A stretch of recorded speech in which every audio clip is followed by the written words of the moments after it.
buriya twaje gusanga nta mugore n'umwe ukunda umugabo umuca inyuma. Abagore benshi ntibashimishwa no kubona mu rugo nta mafaranga ahari. Nta mugore n'umwe ukunda umugabo umubaza ibibazo byinshi mu gihe amwatsa amafaranga.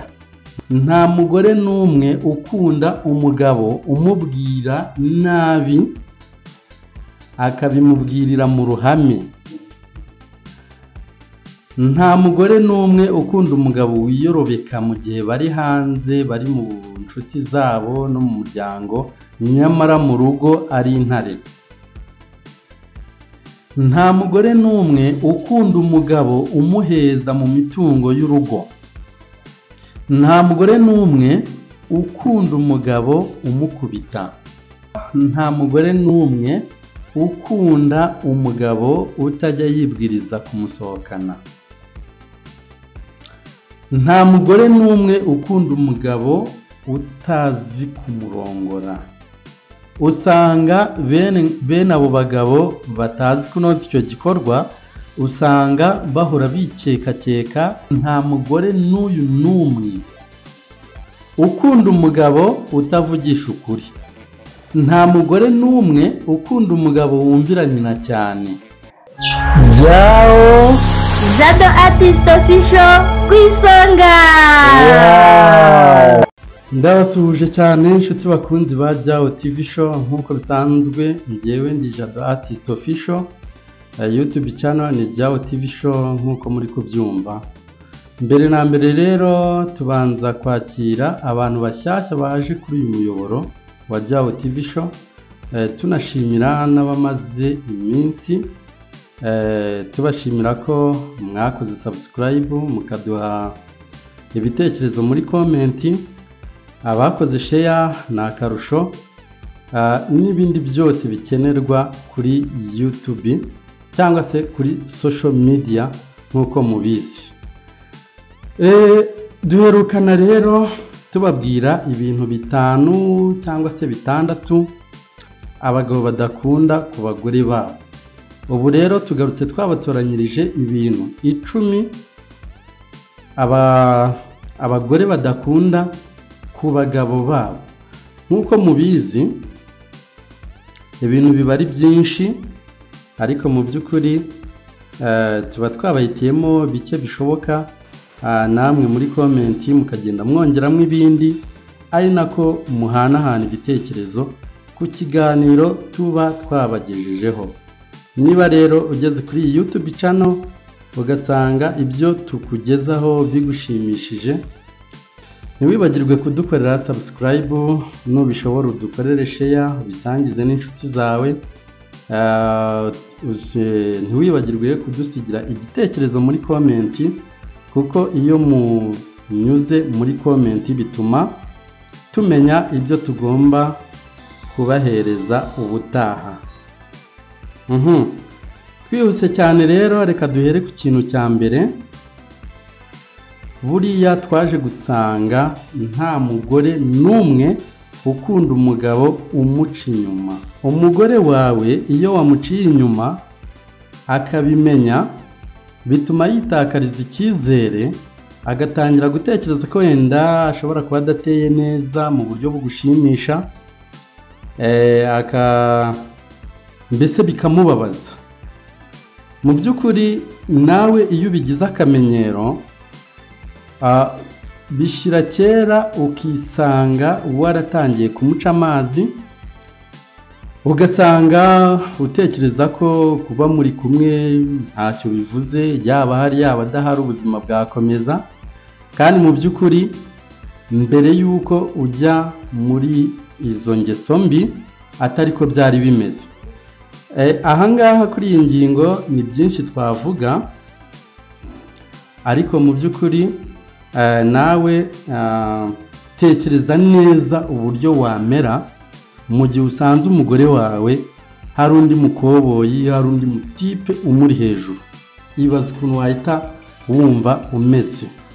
Uko niko rero nawe yiyumva usibye ko abagore wenda abenshi bajya babasha gukaruma umujinya wabo akababara muri ako kanya nyine abimenye cyangwa se agufashe bikaza kurangira wenda kubabariye, ariko mu by'ukuri uba wamaze kumwangiriza amarangamutima ndetse n'ibyishimo. Urukundo rero yaragufitiye hatarazaho iyo skandari ruhita rugabanuka nta gushidikanya. Ahangaha rero namwe muri komenti buri ngingo ndi buvugeho muzajya muyitangaho ibitekerezo mutubwire uko mubyumva. Cya kabiri rero twashyizemo A na B. A yayo iragira iti abagore benshi ntibashimishwa no kubona mu rugo nta mafaranga ahari. Ni ukuvuga ngo ushobora gukora uko ushoboye wenda ugatanga bikeya wabashije kubona mu rugo cyangwa se mu bushobozi bwawe, ariko mu by'ukuri nta mugore n'umwe ushimishwa n'umugabo utagira amafaranga. Ahantu byumvikane neza, ntabwo bisobanuye ko abantu badafite amafaranga badatunga abagore, ariko birumvikana ko nta mugore n'umwe wishimira kubona mu rugo mwakubiswe. Bagabo bene data rero muhihibikanire gushaka amafaranga yo gutunga ingo zanyu, kuko amafaranga ni ibiryo by'urukundo, ni amafaranga azana ibyishimo mu muryango kandi agatuma urukundo rwiyongera mu rugo. Rero birashoboka ko umuntu ashobora kuba nta mafaranga afite kuko ariko byagenze, kuko hari iyo situation nyine umuyigeramo amafaranga akabura, ariko noneho hari n'igihe noneho uba uri nk'umuntu w'umugabo ubona amafaranga ukayashyira mu bintu bitari ngombwa. Iyo rero umugore wawe abibona gutyo mu by'ukuri ntabwo bimushimisha.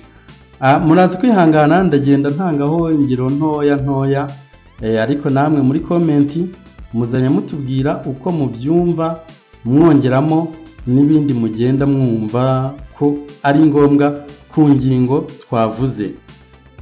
Kuri B rero iyi ngingo ya kabiri, nta mugore n'umwe ukunda umugabo umubaza ibibazo byinshi mu gihe amwatse amafaranga, yaba ari ayo guhaha, yaba se ari ayo kwiyitaho mu buryo bumwe cyangwa ubundi wowe icyo uba usabwa ni ukumuha amafaranga agusabye. Waba udafite umubare wuzuye ayagusabye ukamubwira uti wenda hari aya ngaya butwaye aya, ariko nta mugore ukunda umugabo ushobora kumubaza ngo none se ngo ubundi ngo ugiye kuyakoresha iki, ngo ubundi se ngo kubera iki, nyine uzana utubazo twinshi tutari ngombwa. Ahangaha ndatekereza biri kumvikana. Murabyumva rero, mujye muhereza abagore banyu amafaranga, nta mpamvu yo kubabaza ibintu byinshi rwose mu gihe bayabatse. Ingingo ya gatatu rero, nta mugore n'umwe ukunda umugabo umubwira nabi akabimubwirira mu ruhame. Tuvuge wenda umugore wawe mushobora kuba muri mu rugo, hari abashyitsi babasuye, cyangwa se mwatembereye wenda mwavuye mu rugo, igihe atentebutse wenda cyangwa se acitswe agakora nk'ikosa, ntabwo uba wemerewe kumubwira nabi mu ruhame abandi bantu bumva. Even niyo hataba ari mu ruhame rega, nta n'umuntu ushimishwa no kuba yabwirwa nabi igihe icyo ari cyo cyose, mwaba muri mu ruhame mwaba se muri mwenyine. Kubwira umugore wawe nabi ntabwo ari ikintu ashobora gufata cyangwa se kwakira neza. Ingingo ya kane, nta mugore n'umwe ukunda umugabo wiyorobeka mu gihe bari hanze, bari mu nshuti zabo no mu muryango, nyamara mu rugo ari intare. Iki kintu sinzi niba kiri bwumvikane neza, ariko hari ukuntu umuntu hanze aba ari intama ariko mu rugo ari intare.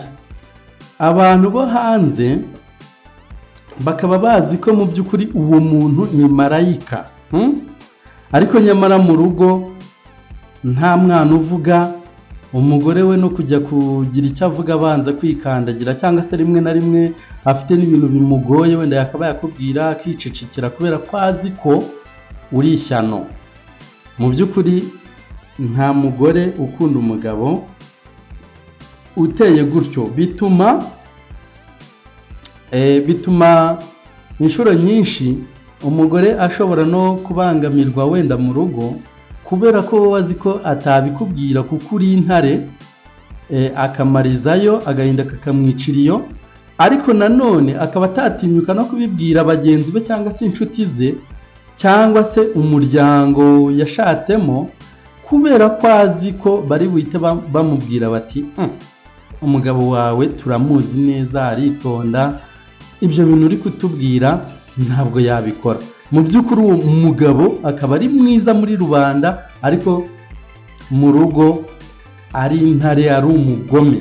Nta mugore ukunda umugabo uteye atyo, kuko atuma inshuro nyinshi umugore arengana kubera ko atabasha kugaragaza akarengane ke bitewe n'ishusho wowe abantu bakuzimo hanze. Abantu babikora rero rwose mugerageze mubikosore kuko ntabwo ari byiza. Ingingo ya 5 rero twateguye, nta mugore n'umwe ukunda umugabo umuheza mu mitungo y'urugo. Imitungo y'urugo ishobora kuba amasambu, ishobora kuba se ibyo mwahinze, ishobora kuba se akazi kawe cyangwa se ka madamu. Buriya ibintu byose muhuriyeho mu rugo mubanamo biba ari imitungo y'urugo. Hari abagabo nubwo wenda baba batari benshi, ariko hari abagabo bagenzura akantu kose, buri kantu kose ko mu rugo, yewe kugera ku bishyimbo byo guteka akaba ari we ugomba kubigena. Nta mugore n'umwe rero ushobora gukunda umugabo uteye atyo. Hari umugabo rero uba wenda afite akazi, ariko mu by'ukuri umugore akaba atazi amafaranga yinjira mu kazi k'umugabo we. Nyamara abagabo nk'abo ngabo uba usanga we buri kantu kose kerekeye ku mugore agakontorora fresh, nta kintu na kimwe cyamucika. Mu by'ukuri rero nta mugore n'umwe ukunda umugabo umeze gutyo. Ingingo ya 6 twateguye muri iki kiganiro, nta mugore n'umwe ukunda umugabo umukubita. Umugabo ukubita umugore, icyo waba umuzize icyo ari cyo cyose, yaba ari mu makosa se cyangwa yaba atayarimo, nta mugore n'umwe ushobora gukunda umugabo umukubita inshyi cyangwa imigeri cyangwa se icyo wamukubita icyo ari cyo cyose. Burya hari inzira nyinshi ibibazo bishobora gukemukamo bitabaye ngombwa ko murwana cyangwa se munatongana. Gutongana wenda nubwo atari byiza cyane, ariko byo wenda bishobora kwihanganirwa, ariko iyo byageze ku rwego rwo gukubita umuntu ho biba byabaye ibindi bindi. Nta mugore n'umwe ushobora gukunda umugabo umukubita, kabone niyo waba umuha ibintu byose, ariko iyo urenzaho inkoni ntabwo biba ari sawa. Abantu bajya babikora bagerageze kubicikaho no kubigendera kure. Kugeza ubu muri iki kiganiro, niba wumva hari ingingo ziri kugufasha, ndakwinginze dukorere subscribe, udushyirireho comment, nibikorohera udukorere share, ndetse n'ibindi byose bisabwa kuri YouTube uraba udufashije. Ingingo ya 7 rero twateguye muri iki kiganiro, nta mugore n'umwe ukunda umugabo utajya yibwiriza kumusohokana. hari igihe abantu benshi babyitwaza bakavuga bati gusohoka ni ibintu birenze, ni ibintu bihenze se, ariko mu by'ukuri ushobora gukora ibikoroheye bingana n'ubushobozi ufite. Ntabwo ahantu hose ho gusohokera haba hahenze. Ushobora kumusohokana bijyanye n'ubushobozi bwawe, ariko nibura ukamwereka ko icyo kintu nawe ujye ugitekereza. Inshuro nyinshi rero ikintu kibabaza abagore cyane ni uko usanga nk'umugabo utajya yita ku kintu cyo kumusohokana, iyo haramutse hamenyekanye ko hari abandi bagore ku ruhande ujya ucishamo ugasohokana, ewana bimubabaza ku rwego rurenze. Kandi unarebye kure ushobora gusanga wa muntu wowe usohokana utari umugore wawe, ushobora gusanga anaguhenda kurusha uko umugore wawe yagira gute, yaguhenda mwasohotse. Kuko umugore wawe ibyo wamuha byose ashobora kubikonsoma, ariko anagerageza kudiminiwa, kuko aba avuga ati ni umutungo w'urugo rwacu n'ubundi uri gusohoka.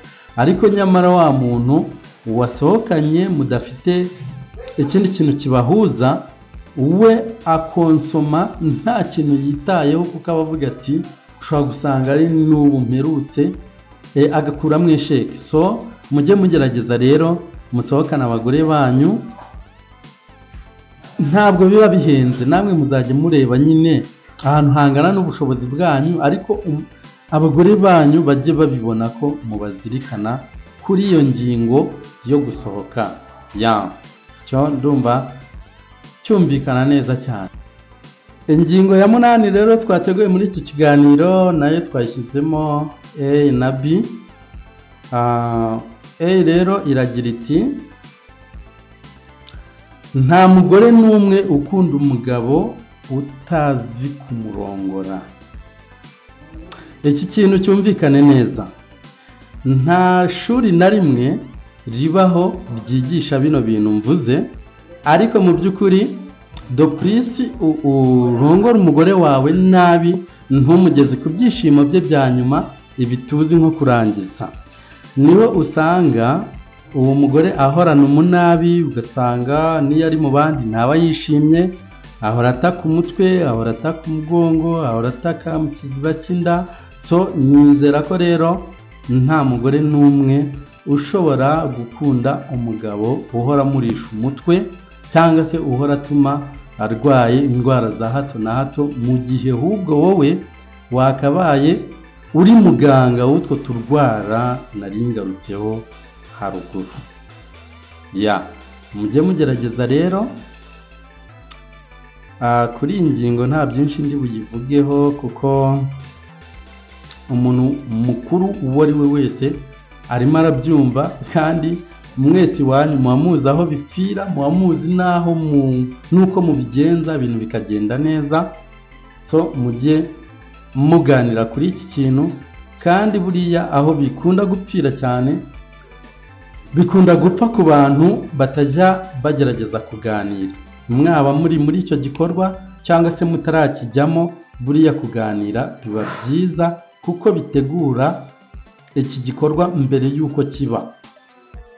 Aho hasi muri komenti namwe mugende mushyiramo ibitekerezo byanyu, muzajya muba mudufashije. Ushobora gutanga komenti kuri ibi ngibi turi kugarukaho, cyangwa se ugatanga komenti utubwira uti ubutaha muzatubwire kuri ibi n'ibi. So ibi biganiro tuba twabiteguye kugira ngo bishimishe mwebwe mu byumva, mwebwe twabigeneye, ariko binabahereze n'amasomo. Rero iyo mutavuze ntabwo tumenya niba bibashimisha, niba se amasomo tuba twateguye ko biri butange, ntabwo tumenya niba byayatanze. Ariko iyo mugiye muri komenti mukatubwira uko mubyumva, bituma tumenya result niba ari nziza cyangwa niba ari mbi, tukamenya aho twongera ndetse n'aho tugabanya. Kuri B y'iyi ngingo ya 8 rero usanga bene abo bagabo batazi kunoza icyo gikorwa, usanga bahora bikekakeka bahoza abagore babo ku nkeke, kuko baba bavuga bati ushobora gusanga wenda kubera ko ntazi kunoza amabanga y'abashakanye, ushobora gusanga nca inyuma wenda akajya kwishakira abazi kubikora neza. Mu by'ukuri niyo umugore we yaba ntabyo akora, we biba bigoye ko yabyizera gutyo, kuko aba avuga ati kubera ko iki kintu kitagenda neza kuri njye, byanze bikunze ntabwo yaberaho ajya gushaka abagize gute, abazi kukinoza neza. So murumva rero ni ikintu kibi. Icyakora ushobora kuba wenda bitagenda neza kubera wenda uburwayi runaka, aho ngaho ntabwo twagukondana, kuko ahubwo twagushishikariza kuyoboka muganga. Ariko noneho hari n'igihe uba utabizi ariko uteye nyine ari kuremye, aho sinzi inama natanga, ariko navuga nti bisaba kwiyakira gusa, kandi nkahita ntanga n'inama yo kudahoza umugore wawe ku nkeke, kubera ibyo bintu ubizi ko bitagenda neza, kuko dopurise umuhoza ku nkeke ahubwo utuma agera akarambirwa induru yawe akabikora, kandi wenda nta n'ibyo yatekerezaga. So mujye mugerageza rero mukosora ibintu mbere y'uko bitanga igisubizo kitari cyiza. Ingingo ya 9 rero twateguye muri iki kiganiro, ndagira ngo nkubwize ukuri ko nta mugore n'uyu n'umwe ukunda umugabo utavugisha ukuri. Utavugisha ukuri se si ibintu biri kumvikana. Ushobora kuba wenda mu by'ukuri ubwiye umugore wawe uti ndi Kabarondo, n'urugero, yajya kumva ukoreye impanuka wenda nk'Ikabuga. Icyo gihe uramutse ugize amahirwe ntuhite upfa, iyo mpanuka ntihite igutwara, usibye ko byaba ari n'umwaka. Hari igihe waba witeye igikomere cy'uko umugore wawe azajya ahora yumva n'ubundi uri umunyabinyoma, wamubwira uti wenda ndaha naha ugasanga ntabyizeye. Rero mujye mugerageza kugira gute kuvugisha ukuri mu gihe icyo ari cyo cyose, waba uri kumwe n'umugore wawe, waba uri kure ye, jya ugerageza kuvugisha ukuri, kumubwiza ukuri, kandi koko najya kugenzura asanga ibyo wamubwiye ari ukuri, kuko bituma kwa kuri kwawe umubwiza kumuremamo icyizere cy'uko nyine ari kumwe n'umuntu uri mature, n'umuntu uri intellectuel, n'umuntu nyine nyamuntu. Nta mugore n'umwe ukunda umugabo utamubwiza ukuri. Niba nta mafaranga ufite umubwiza ukuri ko nta mafaranga ufite, kandi koko nawe abibona. Ese n'umubwira uti nta mafaranga ufite, wenda yarakwatse 2, yajya kugufurira imyenda agakubitana n'inoti ya 5 mu mufuka w'ipantaro cyangwa se w'ikote, biragoye ko ibindi uzamubwira nyuma y'uko abonye iyo proof, biragoye ko azabyizera. Mujye muvugisha ukuri rero, kuko byubaka icyizere cyawe cy'uyu munsi ndetse n'ejo hazaza. Aka kantu mwemerewe kugatangaho ibitekerezo muri comment. Niba ari ubwa mbere ugeze kuri YouTube channel, nagushishikariza gukora subscribe kugira ngo ujye uhora ubona ibiganiro tunyuza kuri iyi channel yacu, kuko ibyo biganiro ni ingirakamaro, kandi ndabizi neza ntashidikanya ko byubaka benshi. Nta mugore n'umwe rero, iyi ngingo kuri iyi ngingo ya 10 ari nayo isoza kino kiganiro twe twabateguriye. Nta mugore n'umwe ukunda umugabo wumvira nyina cyane, aho usanga nyina agira uruhare runini mu byemezo bifatwa mu rugo rw'umuhungu we. Rimwe na rimwe nyina akaba afite n'ubushobozi bwo kuba yavuguruza ibitekerezo cyangwa se imishinga umuhungu we yari yaganiriye n'umukazana we. Aha hantu uzasanga rimwe na rimwe umukecuru nk'uwo nguwo uba udashobotse gutyo, uzasanga rimwe na rimwe cyangwa se inshuro nyinshi mu rugo rw'umuhungu we hahora induru ziterwa n'uwo mukecuru. Kubera iki? Kubera ko niba avuga rikijyana, iyo umukazana we atagerageje gushyira mu bikorwa ibyo yamusabye, cyangwa se wenda hakaba hari ibyo umugore yari yapanze n'umugabo we, umukecuru akabihindura, wenda umukazana ntabyumve neza, niho usanga wa mukecuru akora ibishoboka byose akumvisha umuhungu we ko umugore we yamusuzuguye, bityo bigateza amahane mu rugo, havamo n'intonganya, ndetse nk'aho bidahagije izo ntonganya zikavamo n'imirwano. So nta mugore n'umwe rero ukunda umugabo wumvira nyina cyane kuruta uko yumva inama agirwa n'umugore we, cyangwa se yumva ibitekerezo yakaganiriye n'umugore we. Inshuti bakunzi ba Jao TV Show, rero iki kiganiro tugiye kuvuga ibintu wenda birenze 10 cyaba kirekire cyane kikabarambira. Twateguye ingingo 10, ariko mu by'ukuri ibintu abagore badashobora gukunda ku bagabo babo ni byinshi cyane. Ni nayo mpamvu hariya muri komenti nanjye mba nabasabye nti n'ibindi mwumva mwakabaye mwongeramo mubitubwire muri komenti, kandi mutubwire n'ibindi tuzaganiraho ubutaha mu kiganiro kizakurikira iki ngiki. Sinakwibagirwa kubabwira ko rero tubashushanyiriza, tukabandikira ku byapa, ku mazu, ku mamodoka no ku bindi bikoresho. Dushushanya mu mazu mo imbere, hanze se wenda urugero murabona nk'iyi background iri inyuma yanjye, ni background tuba twarakoze, murabona ko hasa neza cyane. Rwari urukuta rutariho ikintu na kimwe, kariya ka design murebaho nitwe twagakoze. Mudutumire rero tubakorere mu mazu yanyu. Kariya ka background kandi mubona kujya nako twakoze. Turashushanya rero mu bigo by'amashuri, imfashanyigisho z'abana, si ibyo gusa kuko tunadodera n'abanyeshuri ndetse n'abandi bantu batandukanye. Abafite ibiraka biteye nk'ibyo ngibyo, mwaduhamagara cyangwa se mukatwandikira no kuri WhatsApp kuri 0788 25 9948 cyangwa se 0780 220 100. Tubandikira no ku myenda rero y'amakupure, ubwo ndavuga abantu bakundana, cyangwa se tukabashyirira n'amafoto ku myenda y'abantu bashaka kujya gushyingura ababuze ababo, n'ibindi byinshi cyane. Tubakorera amansinya y'abanyeshuri. Abafite ibiraka nk'ibyo ngibyo rwose mujye mutugana, tubashushanyiriza amafoto ay'abantu ndetse n'ay'inyamaswa ndetse n'indi mitako, kandi rwose tubikora neza.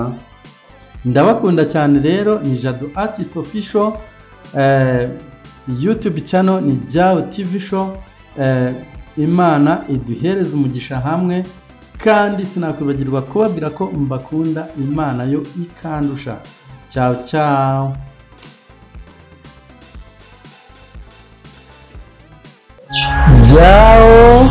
Jado Artist Official ku isonga.